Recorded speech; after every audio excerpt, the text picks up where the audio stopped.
નમસ્કાર મિત્રો, શેરબજાર ગુજરાતી યુટ્યુબ ચેનલમાં તમારા બધાનું સ્વાગત છે. મિત્રો, આજે આપણે એક દિગ્ગજ આઈટી કંપનીના શેર વિશે વાત કરવાના છે, જે કંપનીએ ક્વાર્ટરલી પરિણામો જાહેરાત કરી છે અને સાથે સાથે રોકાણકારોને ડિવિડન્ડ આપવાની પણ જાહેરાત કરી છે. તો આ કયો શેર છે અને કેટલા રૂપિયાનો ડિવિડન્ડ આપ્યું છે અને આની રેકોર્ડ ડેટ ક્યારે છે, એના વિશે આપણે તમામ માહિતી ડિટેલમાં જોઈએ. તો આ વિડીયોને તમે પૂરેપૂરો જોજો, જેથી કરીને જો તમારા જોડે પણ આ કંપનીના શેર હોય તો તમે પણ ડિવિડન્ડનો ફાયદો ઉઠાવો અને રેકોર્ડ ડેટ સુધી બની રહો તો તમે ડિવિડન્ડનો લાભ પણ લઈ શકો. અને મિત્રો, જો આ વિડીયો આપણા ફેસબુક પેજ ઉપર જોઈ રહ્યા છો તો આપણા પેજને ફોલો કરી દેજો અને વિડીયો પોતાના મિત્રો સાથે ફેસબુક ઉપર બધી જગ્યાએ શેર કરી દેજો. સાથે જો આ વિડીયો આપણી યુટ્યુબ ચેનલમાં જોઈ રહ્યા છો તો આપણા વિડીયોને હાઈપ પણ કરી દેજો, જેથી શેર બજારની માહિતી ગુજરાતીમાં ગુજરાતના દરેક રોકાણકાર પાસે સરળતાથી પહોંચી શકે. મિત્રો, વાત કરીએ દિગ્ગજ આઈટી કંપની ઇન્ફોસિસ સપ્ટેમ્બર 2025માં સમાપ્ત થયેલા ક્વાર્ટરના નાણાકીય પરિણામો જાહેર કરી દીધા છે. કંપનીએ 23 રૂપિયા પ્રતિ શેર ઇન્ટરિમ ડિવિડન્ડની જાહેરાત કરી છે, જેના માટે રેકોર્ડ ડેટ 27 ઓક્ટોબર નક્કી કરવામાં આવી છે.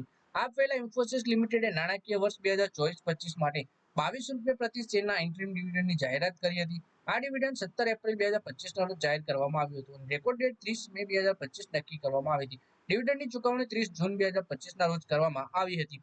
આ ઉપરાંત ઇન્ફોસિસે નાણાકીય વર્ષ 2024-25 માટે 21 રૂપિયા પ્રતિ શેર ઇન્ટરિમ ડિવિડન્ડની પણ જાહેરાત કરી હતી, જેના માટે 29 ઓક્ટોબર 2024 રેકોર્ડ ડેટ હતી અને ડિવિડન્ડની ચુકવણી 12 નવેમ્બર 2024ના રોજ કરવામાં આવી હતી. આ બંને ડિવિડન્ડને મળીને ઇન્ફોસિસે નાણાકીય વર્ષ 2024-25માં કુલ 43 રૂપિયા ડિવિડન્ડની જાહેરાત કરી હતી, જે ગયા વર્ષના 46 રૂપિયા પ્રતિ શેર કરતા થોડું ઓછું છે. એટલે મિત્રો, વાત કરીએ કે ઇન્ફોસિસે ક્વાર્ટરલી પરિણામોની સાથે 23 રૂપિયા પ્રતિ શેર ડિવિડન્ડ જાહેર કર્યું છે. 27 ઓક્ટોબર આની રેકોર્ડ ડેટ નક્કી કરવામાં આવી છે. એટલે કે 27 ઓક્ટોબર સુધી જો તમે આ શેરમાં રોકાણ કરી રાખો તો તમને ડિવિડન્ડ મળવા પાત્ર બની શકો છો. વધારે માહિતી આપણે શેર વિશે જોઈએ.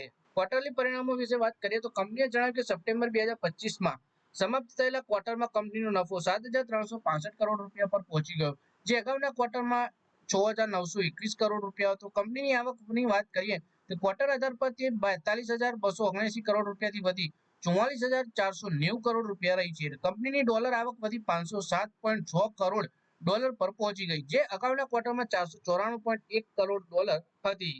કંપનીના શેર ગુરુવારે 0.24% ઘટાડા સાથે 1470.90 ઉપર બંધ થયો હતો. ગયા એક વર્ષમાં કંપનીના શેરમાં 23.39% ઘટાડો જોવા મળ્યો છે.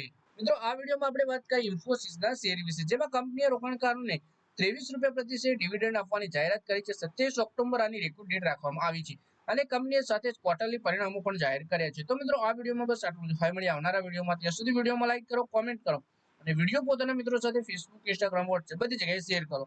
શેર બજારની આવી જ માહિતી ગુજરાતીમાં જોવા માટે તમે ચેનલને સબસ્ક્રાઇબ કરી ઘંટડી પણ દબાવી દેજો.